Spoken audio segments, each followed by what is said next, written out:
Fala pessoal, aqui é Fábio Félix, profissional de educação física, nutricionista, e estamos aqui para apresentar a vocês o nosso Personal NutriCast.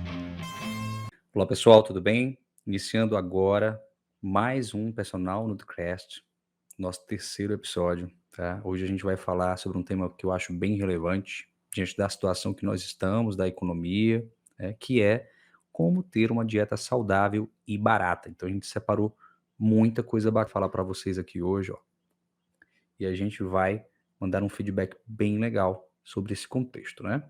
E antes de mais nada, agradecer aqui as pessoas que apoiam esse trabalho, nosso canal, Meu Primeiro Marketing, Tatu Audiovisual, outras pessoas também, pacientes de consultório, colegas de profissão, nutricionistas, outros profissionais de educação física, outros profissionais aí da área de saúde, né?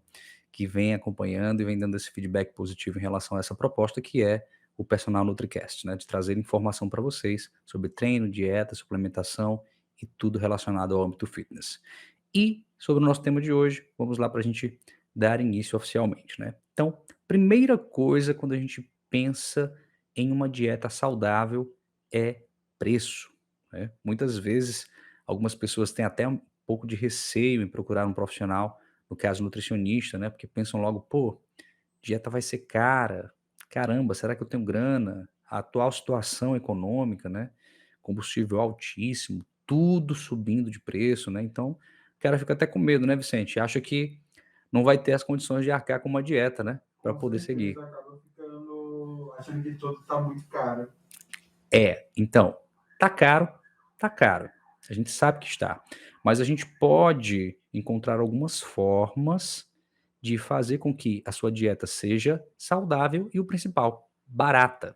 E como a gente vai fazer isso, tá? A gente selecionou alguns pontos especiais para a gente colocar aqui hoje para vocês, ok?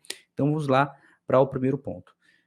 A primeira coisa que a gente precisa entender é que toda família, dependendo da quantidade de pessoas, ela vai precisar fazer um uma compra de alimentos ou para semana, ou para quinzena, ou para o mês, enfim, ela vai ter que, sentar, colocar ali quais são os alimentos primordiais que não podem faltar à sua mesa, tá. Então quando a gente fez isso, a gente já fez um balanço do que deve realmente ser comprado, o que é uma prioridade, o que é uma necessidade dentro desse contexto familiar.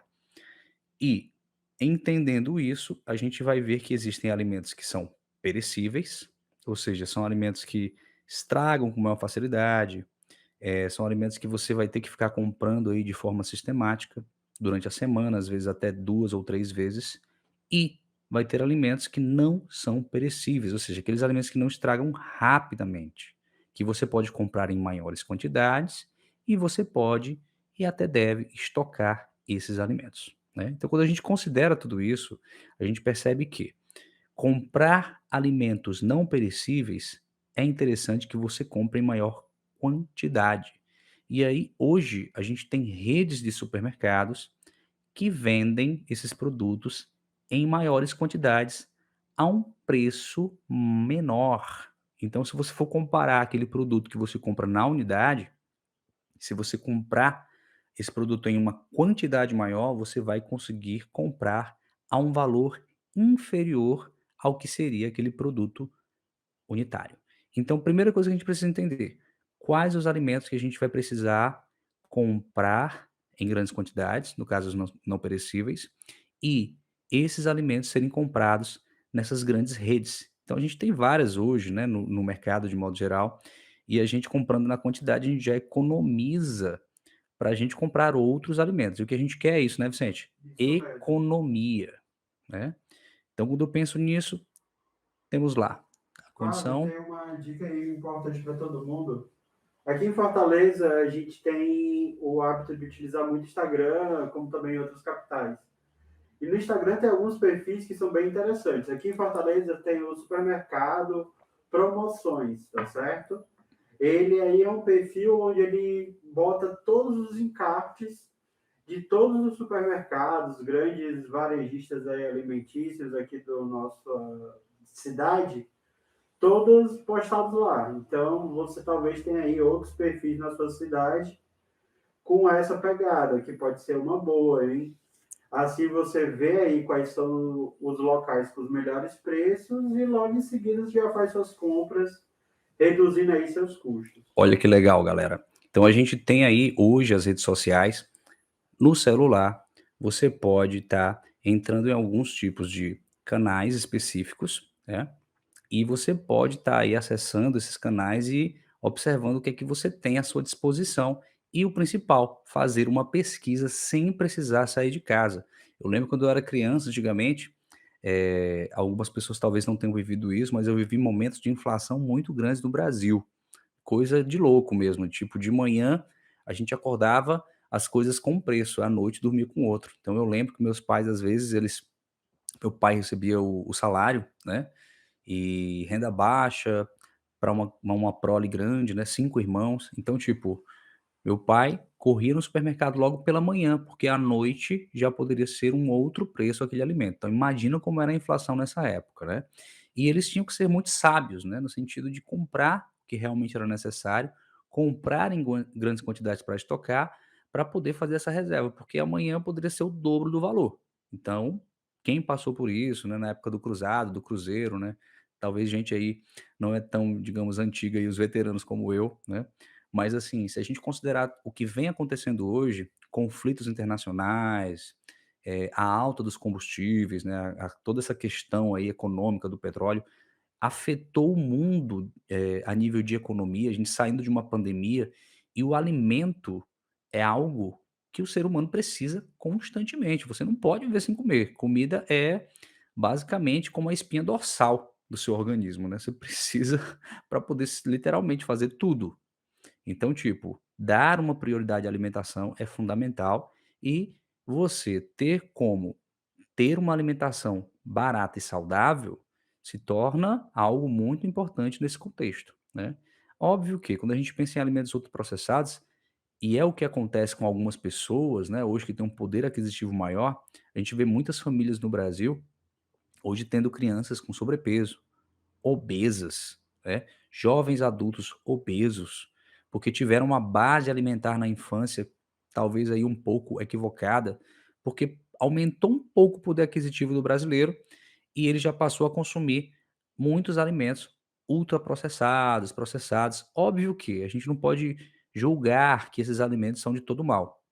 A indústria alimentícia precisa alimentar bilhões de pessoas. Então ela precisou encontrar alguns meios.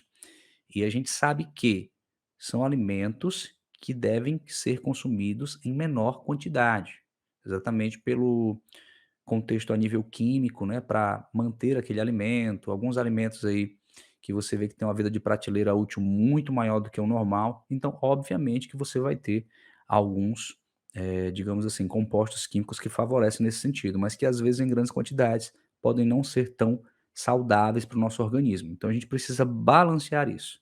Mas, por exemplo, hoje o que a gente vê nas famílias, crianças ao invés de tomar um suco por ser mais fácil para os pais ter aquela bebida já açucarada ou aquele refrigerante, né, então as crianças acabaram consumindo mais isso do que a própria fruta in natura. Então hoje, a gente tenta voltar a esse contexto da alimentação saudável, da comida de verdade e até porque é mais barata, é mais em conta. Se você for hoje no supermercado em um dia específico da semana, onde há a promoção daquele alimento, dia da fruta, dia dos vegetais, dia dos legumes, você vai ver que ali você vai comprar um pouco mais em conta. E até na feira, algumas pessoas aí que têm essa disponibilidade, grandes feiras pelo país que vendem, né, esses alimentos ali basicamente, tirados de colheita. Então você vai ver que você vai ter uma condição onde você consome um alimento mais saudável, mais barato, e você pode pegar aí em quantidades, porém, a gente precisa entender que existem também o que nós chamamos de alimentos perecíveis. E esses são esses tipos de alimentos, né, são alimentos que, se você comprar em grande quantidade, algumas frutas elas podem amadurecer muito rapidamente, e quando amadurecem rapidamente, o próximo passo é apodrecer. Então a gente precisa tomar cuidado com isso para a gente não desperdiçar, não é verdade, Vicente? É, Fábio, e uma dica que eu dou para todo mundo é o seguinte: aproveitou uma promoção de fruta ou legume comprou muito e está vendo que está começando a passar do ponto, uma dica, faz um você Pré, prepara pré, pré, pré. antes um pouquinho. Usa esse trava-língua, mas é mais ou menos isso. Você, por exemplo, as bananas, elas estão chegando naquele ponto, elas já estão ficando mais escurinhas, descasca elas, coloca elas dentro de um saquinho e porciona dentro do teu congelador. Elas vão durar aí pelo menos mais 2 semanas. A ideia é o seguinte, é você botar ela de maneira que você possa só tirar a quantidade que você vai usar e pronto. Bem legal isso, né? Porque o que a gente entende, pessoal? Hoje a gente tem algumas formas de estocar alimentos, inclusive os perecíveis, que são alimentos que podem vir a estragar, e para evitar o desperdício, o congelamento ele se torna uma opção muito interessante. Então, o que a gente precisa entender do congelamento? Aquele alimento que é congelado, ele preserva suas características nutricionais, tanto quanto aquele alimento que não foi congelado in natura. Só que você vai impedir que aquele alimento ele passe do ponto, ele apodreça, ele estrague. Então você vai evitar o desperdício. Só que quando você congela aquele alimento, é interessante que você já congele em porções para o consumo, pois quando você congela e descongela aquele alimento, você não pode voltar a recongelar aquele alimento, pois isso pode trazer alguns problemas e inclusive favorecer aí o aumento de alguns tipos de bactérias ou organismos patogênicos que podem fazer mal ao nosso organismo. Então, particiona já a quantidade que você vai consumir, congela, consome aquela quantidade. Existem várias formas, você pode fazer, por exemplo, em sacos herméticos. Esses sacos herméticos eles são vendidos em valores populares. Você pode já separar naquele saquinho, congelar aquela porção específica de fruta, ou até mesmo em alguma vasilha específica, que de preferência seja bisfenol free, ou seja, livre de bisfenol, que é um tipo de composto que pode passar para o alimento, consequentemente você acaba ingerindo esse tipo de alimento, que tem esse composto, não é saudável. E em alguns casos específicos aí a gente vai ter outras formas também de armazenar, mas isso é algo que você em casa pode fazer com facilidade. Então, pode ser congelado, é algo interessante, evita o desperdício e o principal, você pode comprar aí em uma promoção que você provavelmente estaria levando uma quantidade bem maior do que se não fosse comprar em um dia específico, não é verdade, Vicente? Isso mesmo, Fábio. O importante é a gente também ser esperto. Uma outra dica que eu dou, que não é o ideal, mas pode dar certo, lá no supermercado, quando você for comprar, pega aquelas sacolinhas que você compra, aquelas transparentes, e tira um bocado. O supermercado não vai achar que é roubo, é normal isso. Chega em casa e vai fazendo estilo bombonzinho. Você bota 100 gramas, 200 gramas daquele alimento, amarra os dois ladinhos e bota para congelar. Isso deixa as porções bem menores, você evita estar descongelando e congelando o alimento, e você pode utilizar durante mais tempo. É muito legal fazer Bem isso. interessante isso, né? Existem formas de você economizar e o que a gente quer é isso, né? Porque todo o dinheiro que é poupado, ele vai ser utilizado para que você compre mais alimentos. Então você pode comprar mais alimentos, comer de forma mais saudável, evitar o desperdício e o principal, economia. O que a gente precisa pensar hoje é em economia. E dá para comer bem, de forma saudável e barata. Outro ponto também é o cuidado com alimentos fit, né? Hoje a gente vê em muitas prateleiras, né? Às vezes você está ali numa condição, quer comprar um alimento mais saudável e você vai comprar o que a indústria considera alimento fit. Usa Então, umas aspas bem grandes nisso aí, viu? sim, umas aspas bem grandes, né? É engraçado isso porque quando você pensa nesse contexto, né, Vicente, o fit, ele é mais caro do que o alimento normal, não é verdade? Aham. E quando você vai ver as informações lá atrás, né, Fábio? Aí tem alguns engana bobo, né, algumas coisas ali que não são tão fit assim, né. Então, considerando os alimentos fit, o que que a gente pode dizer? Quando você vai na prateleira do supermercado fazer as suas compras e que você vê aquele alimento fit, automaticamente você pensa em um alimento mais saudável, mas muitas vezes esse alimento fit, ele tem até o dobro de calorias do alimento considerado não fit, ou seja, o normal que você consome de forma diária.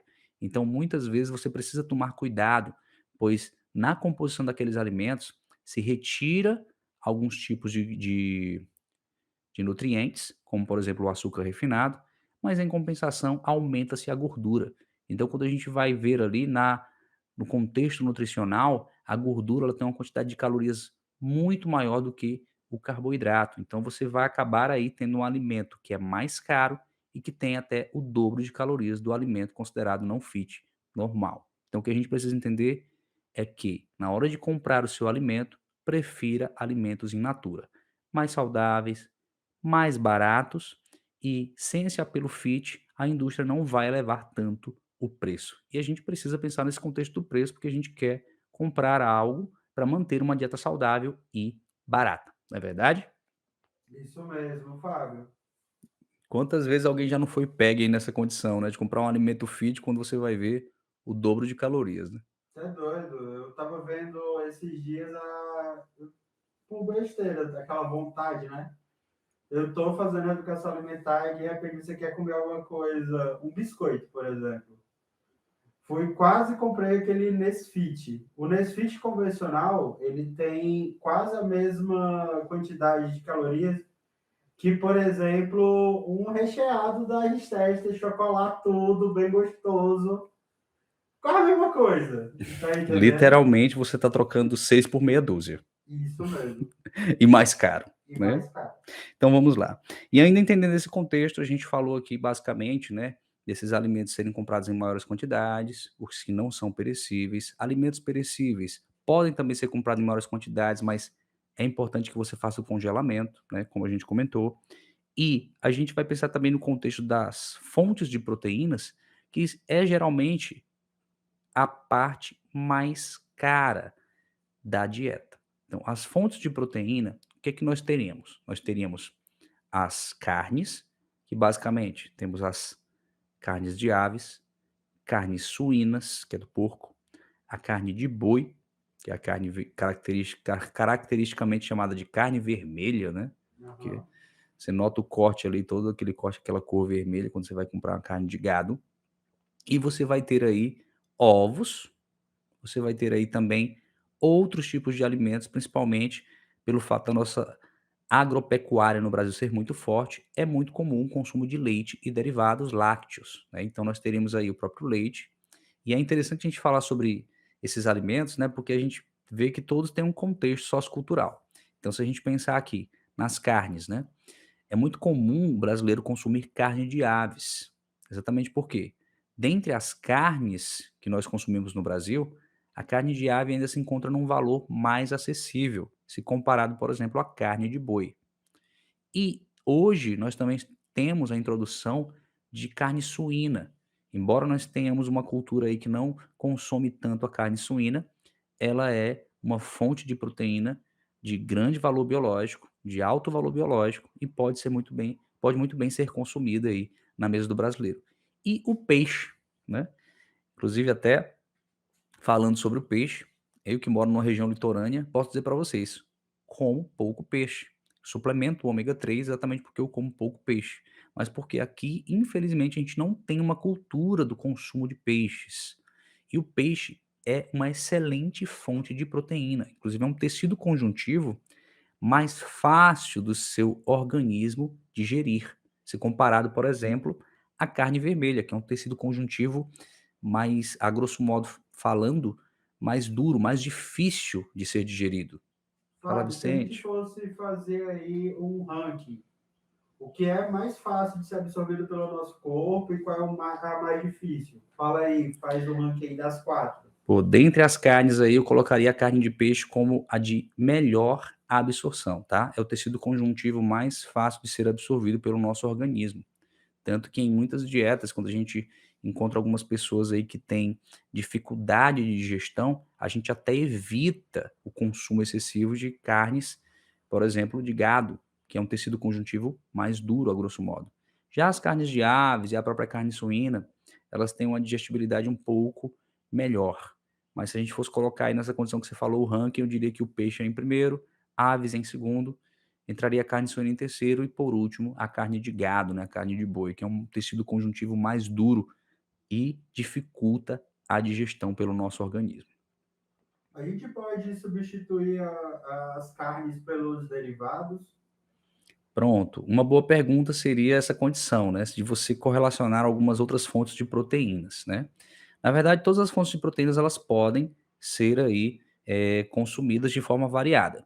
Agora, quando a gente pensa no contexto da proteína vegetal, aí a gente precisa observar por outro prisma. Então, se eu for considerar proteína animal e proteína vegetal, inclusive teve até uma seguidora que fez uma pergunta referente a isso, né, Vicente? No nosso programa sobre déficit calórico, foi questionado no finalzinho, a gente não conseguiu responder, sobre no ambiente que a gente vive hoje, com a carne sendo tão cara. Não seria uma boa a pessoa trocar a carne bovina por uma proteína de soja, por exemplo, que é Bem, mais em conta e, como a gente produz muito, ela é bem barata no nosso mercado. bem interessante essa pergunta, tá? Carne de soja, proteína animal, tá? Na verdade, a gente precisa entender, primeiro, soja não é carne, né? É uma fonte proteica. Mas como a gente tem essa cultura da carne, geralmente a indústria coloca como se ela fosse uma fonte de carne, né? Mas ela é uma proteína vegetal. Já a proteína animal é uma característica porque é carne e é uma fonte específica de proteína. Quando a gente considera proteína de soja e proteína animal, a gente precisa entender alguns pontos específicos. São eles o valor biológico desses alimentos. Então, a proteína de soja, ela tem uma característica. Ela não tem todos os aminoácidos essenciais que o nosso organismo precisa. O que são aminoácidos essenciais, Fábio? São aqueles aminoácidos que o nosso corpo não produz. Então, nós precisamos consumir através dos alimentos. Sendo assim, a soja ela teria uma quantidade inferior de aminoácidos essenciais se comparada à proteína animal.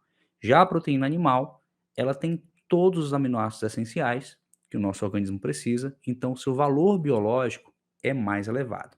Então, quando a gente vai fazer a substituição de uma fonte de proteína vegetal por uma fonte de proteína animal, a gente precisa entender aquele contexto nutricional para que não haja carência de aminoácidos essenciais.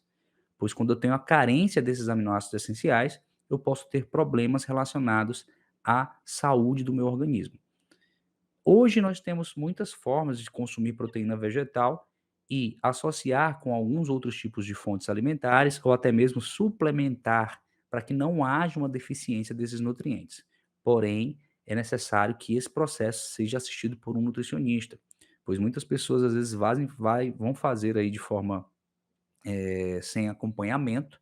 Essas pessoas fazendo sem acompanhamento, elas têm a tendência natural a ter a carência de alguns micronutrientes e até mesmo de alguns aminoácidos essenciais. Eu, por exemplo, tenho muitos pacientes que consomem a proteína de soja como uma opção para a proteína de fonte animal, que está muito cara, e isso às vezes reflete diretamente na carência de alguns micronutrientes, dentre eles o ferro, vitaminas do complexo B, e essa condição, ela acaba criando uma condição de carência nutricional que ela precisa ser assistida, pois ela vai trazer alguns problemas para o organismo daquela pessoa e para a saúde dessa pessoa, consequentemente. Então a gente precisa saber bem como a gente vai fazer aí o consumo da proteína animal e da proteína vegetal. Contudo, nós podemos sim e devemos consumir fontes proteicas variadas. Então você pode muito bem consumir a proteína de fonte vegetal, como também pode consumir a proteína de fonte animal. Você pode até fazer aí uma junção dessas fontes proteicas. Eu acho bem interessante. A não ser que você seja um vegano ou um vegetariano que está optando por não consumir proteína de fonte animal, aí a gente precisa rever e individualizar a sua conduta nutricional para que não haja carências nutricionais. Mas essas pessoas que estão seguindo por essa linha de alimentação sem o consumo de carne, tem a possibilidade de suplementar isso sem outros derivados de animal? Por exemplo, porque a gente sabe que o whey protein, por exemplo, é feito à base de soro de leite. E aquele whey protein vegano é mentira. Bem interessante essa ideia. Bom, como acontece, né, das pessoas considerarem aí a soja, né, e chamarem carne de soja, né, o que não é carne, elas até mesmo chamar, por exemplo, leite de coco, que não é leite, porque o coco não é um mamífero, da mesma forma nós temos aí o whey protein. O whey protein, ela é basicamente a proteína do soro do leite. Então ela é extraída do leite, que por sua vez é extraída de um mamífero. E a indústria criou, né, uma tendência natural as proteínas em pó para suplementação, considerando todo esse contexto, colocaram lá a proteína vegetal como whey vegana. Então a gente precisa considerar que a whey vegana não é um whey protein, porque não é extraída do soro do leite, e sim é extraída de alguns tipos de grãos, sementes ou vegetais. Então nós teríamos aí proteína fonte de arroz, né? Proteína em pó vegana, fonte de soja, proteína em pó vegana, fonte de ervilha, e por aí vai. Então a gente precisa considerar tudo isso. Óbvio que a indústria vai aproveitar o lobby muito forte, né, do whey protein e vai fazer tudo isso, mas não existe whey protein vegano. O que existe é proteína em pó vegana de origem vegetal. Então essa proteína fonte de arroz, proteína fonte de ervilha, proteína fonte de soja, ela é uma proteína em pó derivada desses tipos de alimentos. Ela não é whey protein. Ela não é extraída do soro do leite. Então, algumas até podem fazer a junção, mas proteína vegana não é whey protein. É uma fonte de proteína vegetal. Até porque o whey protein é extraído do soro do leite, que por sua vez é extraída de um mamífero. E já o arroz, a soja, a ervilha não são extraídas de mamíferos, são extraídas de vegetais. Mas considerando tudo isso, a indústria tem a sua maneira de enriquecer, se torna uma ótima opção para pessoas que são veganas ou vegetarianas e querem excluir o consumo de carne da sua alimentação. Porém, a gente precisa informar a essas pessoas o que de fato é essa proteína e que ela pode sim ser consumida desde que haja uma necessidade de suplementação. E isso é visto por um nutricionista. E é um tema bem interessante, né, as pessoas acharem que soja é carne, E whey ser vegano é whey. vegetariano, ser vegetariano, você está tomando super alimentação, você está É, sendo super nutrido sendo vegetariano. e às vezes você está tendo algumas carências nutricionais por ser vegetariano.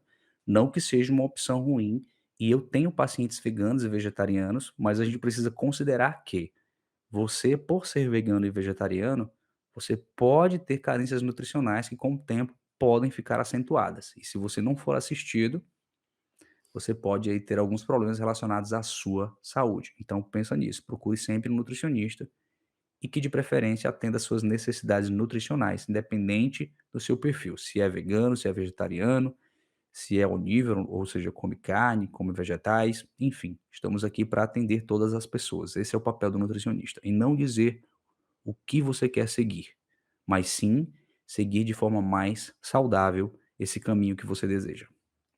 Massa, massa. Vamos continuar aí, Fábio.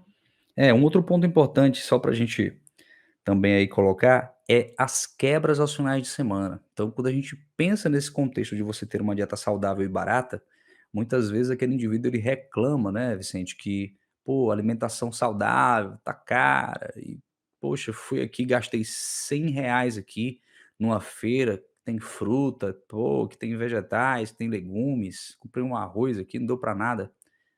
Aí você vai ver aquele indivíduo que às vezes, num final de semana, gasta 100, 150, R$ 200 com uma cervejada, nada contra, tá? Aí complementa aí com uma pizza no outro dia, nada contra, você pode se divertir. Mas quando você pensa nesse contexto, você vê que é importante que você saiba equilibrar esse gasto aos finais de semana, exatamente para poder manter uma dieta saudável e barata, pois quando eu penso nesse contexto, eu vou entender que eu a uso aquele dinheiro exatamente para quê? Para comprar comida. E a comida ela tem esse contexto social, né, esse contexto cultural, e a gente de fato acha que pizza é muito gostoso, né. Pizza inclusive é melhor do que muita gente, né, Vicente? Com certeza. Mas não é um alimento que você deve consumir com frequência. É um alimento que você tem que ter parcimônia. E às vezes você economizar ali um pouco para poder comprar um alimento mais saudável, o que de fato eu acho até algo mais interessante quando você prioriza a sua saúde, é que você saiba investir o seu dinheiro. Obviamente que não significa que você vai ficar sem comer uma pizza, que você vai ficar sem poder ter um passeio ou ter um momento. Mas essas são condições que você precisa equilibrar em relação às suas prioridades, porque hoje a situação econômica ela não é das melhores. Então a gente precisa pensar, tudo que a gente vai gastar, a gente precisa entender no que está sendo investido e que retorno eu vou ter a nível de saúde para o meu organismo. Então são coisas que a gente precisa contextualizar, não é verdade, Vicente? Isso mesmo, cara. Equilíbrio sempre. Se for aí ter o seu dia do lixo, maneira. Maneira porque os outros dias que não são do lixo estão cada vez mais caros. E até falar, né, primeiro entender esse contexto, né. A gente tem essa cultura de chamar dia do lixo, mas comida não é lixo, né. Mas a gente pensa que é lixo porque todo alimento que você vai consumir nesse dia é um alimento dito não saudável, né, então a gente precisa entender. É um dia que você vai comer para agradar o seu paladar, tá, mas comida não é lixo, né, até a gente faz essa brincadeira, o Vicente faz essa brincadeira, mas assim, as pessoas de modo geral falam isso, pô, o cara sai do consultório, o primeiro dia de consulta: "E quando é que eu vou ter meu dia do lixo?" Cara, não existe dia do lixo. Existe um dia que você vai comer algo fora desse contexto dietético, que a gente faz uma conduta nutricional, né, uma dietoterapia, e você vai agradar o seu paladar. O Vicente, inclusive, ele já foi chamado na pizzaria que ele geralmente comprava, né, era uma pizza por Cara, dia, né, um dia Vicente? eu vou, um dia eu volto, galera. Um dia eu volto, mas por enquanto eu tô cuidando aí da minha saúde. Pois é, então o Vicente ele estava aí chegando num nível, né, de obesidade, né, já obesidade nível 3, caminhando para mórbida, e a gente conseguiu reverter esse quadro. Depois a gente vai passar o feedback aí, viu, para vocês. O resultado do Vicente aqui foi satisfatório para esse primeiro momento, principalmente. E assim, a gente já estava começando a ter problemas a nível de saúde, né? Várias alterações a nível de exames que a gente solicitou. Então, tudo isso aí a gente vai colocar para vocês. Depois a gente vai pegar novos exames em breve. A gente vai fazer comparações também para a gente ver aí o poder da nutrição, o poder do exercício, né?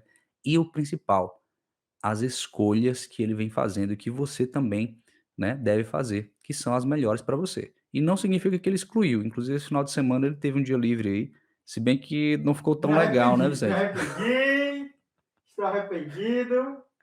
Então são coisas que a gente Eu tão precisa cedo quero ter outro, que é, o dias depois é meio ruim. Depois eu explico melhor. pronto, então a gente viu aí, né, tava seguindo a dieta direitinho, treinando direitinho, foi tirar aquele dia para bagunçar um pouco, bagunçou demais, a resposta não foi tão positiva, né.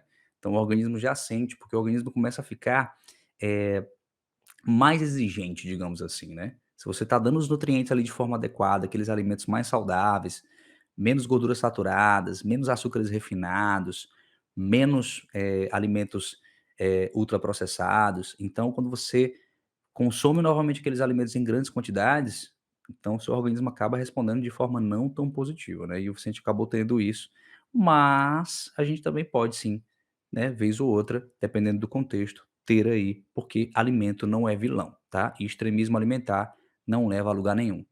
Leva sim, você a uma condição de extremismo que pode fazer aí com que você tenha aí diversos tipos de problemas relacionados, desde fatores emocionais até fisiológicos, metabólicos, enfim, não é saudável, gente, você ser extremista, tá? Alimento não é vilão e a gente precisa entender esse contexto de forma bem equilibrada, tá bom? Então ficamos por aqui hoje, finalizando mais um Personal NutriCast. Agradecer especialmente aí a todas e todos que vêm acompanhando o nosso trabalho e Eu quero falar um negócio. Tem o uma Vicente quer pessoa mandar um muito especial fazendo aniversário hoje. manda aí. Adivinha, senhor Dr. Neston, hoje está completando anos. Grande Neto, meu amigão. Bom, doutor Neto, para falar a verdade, né, o cara Não PhD em existe quem te química. chame doutor, é doutor Neto. Então o Neto tem orgulho em dizer que ele foi meu aluno, tá. Foi um cara, assim, que eu peguei basicamente ele sendo acompanhado pelo pai para entrar na academia pela primeira vez, né. Enfim, ensinei os primeiros exercícios, né. Foi o cara que eu ensinei a fazer uma puxada, a primeira rosca direta, né. Meu Deus, que exemplo. A primeira rosca direta foi Rosca no pai. direta é o nome Olha, popular, viu. rosca direta. Escolheu bem o exemplo, hein, Fábio? Então Grande Neto, um forte abraço, cara, que Deus te ilumine sempre, tá? Pensa nesse contexto aí, espero que você ouça o nosso podcast aí. E, doutor, tamo junto, sempre que precisar. Feliz aniversário, valeu. E, pessoal, um forte abraço para vocês, até o nosso próximo episódio. Tamo junto, valeu!